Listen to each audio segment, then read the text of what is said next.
Welcome back. The centre is reassessing the rules of the SoO pact, suspension of operations with the Kuki insurgent groups in Manipur.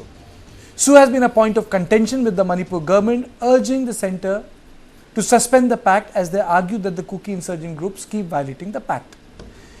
It has been reported in a national English newspaper that Home Ministry is reviewing the ground rules for the Kuki-Zo insurgent groups in Manipur, who have been under a suspension of operation agreement with the government since 2008.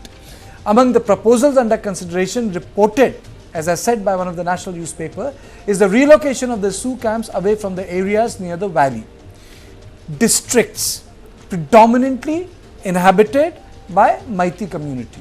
Instead, these camps would be moved deeper into the hills. Since August 19, 3 rounds of discussions have been held between representatives of the Kuki-Zo insurgent groups and MHA advisor Northeast to the ministry. Along with Intelligence Bureau officials, these meetings are focused on reviewing and revising the ground rules. And let me tell you, right now, the whole time period of the SoO suspension of operation has ended. It means that they need to be signed, they need to be given a new legal life.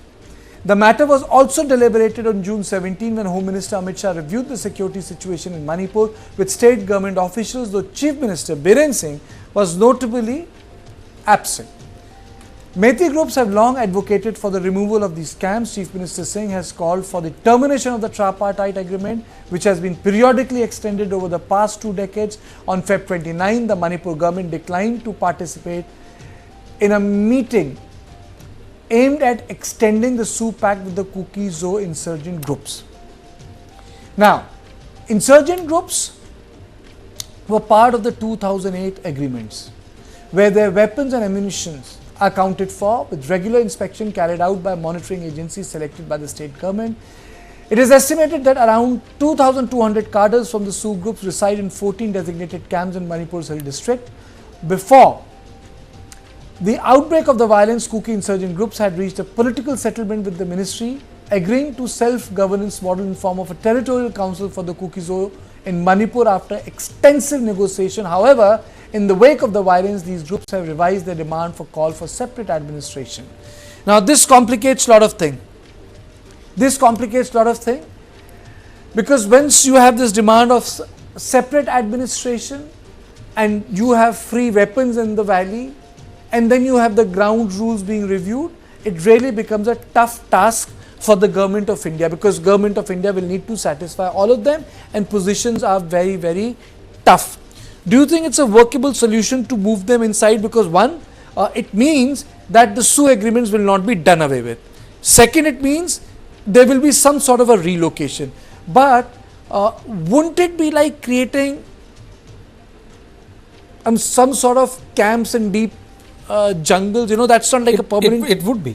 But Karthik, if you look at it from the government's point of view, it serves them to a T. Why it serves them to a T is because this has been one of the biggest demand of the Meitei community and the Manipur government, that the SoO agreement has to be abrogated. This stops the government short of abrogating the SoO agreement. And what it also does is that once the camps are pushed deep inside the hill areas, then you know that the fear factor, which is also working on the minds of the Meitei community and all, will also be assuaged a great degree. So I think, if you're looking from purely from the government point of view or the ministry point of view, I think it's a wise decision, because other than that, the only other decision that needs to be taken is, as we just mentioned, that the Manipur government refused to be part of the meeting which allowed for automatic extension of 2 years for the SoO agreement. Clearly shows that but then Biren Singh is pretty clear on this. Biren Singh is pretty clear on this. The Manipur government is pretty clear on this. They want this to go, and a lot of people have said the fact that the guns are not coming back is they understand that in hill areas you have a lot of weapons, but then the point is that these weapons are also accounted for.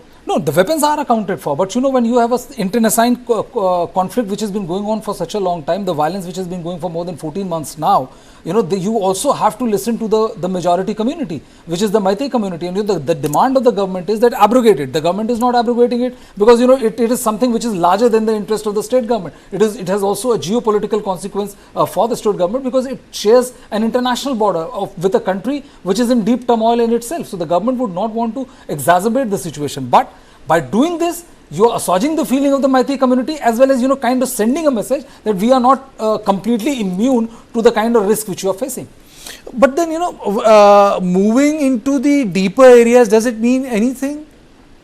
Well, I think, what it would do is that it would send a message to the Meitei community that, they are not within a striking distance of the fear which, the SoO groups were supposedly to be generating in the mind of the Meitei community. They feel that, if they are deep inside the valley, then, the situation, deep inside the hills, then it would improve security, complications for them like anything. And, the Chief Minister Biren Singh had also, he had a meeting with General Upendra Dwivedi, Chief of Army Staff, along with Lieutenant General R.C. Tiwari, and he also met General Officer Commanding in Chief Lieutenant General Abhijit Pedhenkar and General Officer Commanding 3 Corps Major General Ravroop Singh, Inspector General Assam Rifles at the Secretariat, and he said, "I deeply appreciate General Dwivedi's visit to Manipur. Deliberated on critical issues concerning the current situation of our state. We reaffirm the cooperation between the state government and the security forces effectively responding to the challenge we face and maintain peace and harmony in the state." I think it's a significant meeting which the Chief Minister of Manipur has had with the army. Well, absolutely. I mean, if you're meeting with the army head, and the fact of the matter also is that this is the second decision which seems to be going in favor of Manipur government. They have been talking about how deeply suspicious they were of a couple of battalions of the Assam Rifles, and then the Assam Rifles were replaced with CRPF. I think this is the second decision which has been taken by the centre, which will definitely send a message to a big message of reconciliation to the Meitei community. Though Kuki-Zo community will definitely not be happy with it, as they were, voiced their apprehension with the movement of moving out of Assam Rifle Battalion, and also with this, when the SoO camps will be pushed deep inside the hill area. But I don't know, if the SoO camps are to be pushed deep inside Manipur, I think there has to be sort of a meeting, because, it's not about these people. These camps are located, there's a local economy, there's an interconnectivity, there are people all around. I think it will require some sort of a larger consensus, but I think it's an important development taking place. I think it's the middle road which the centre is taking, that we will not do away with the SoO agreements, but we will try to relocate them.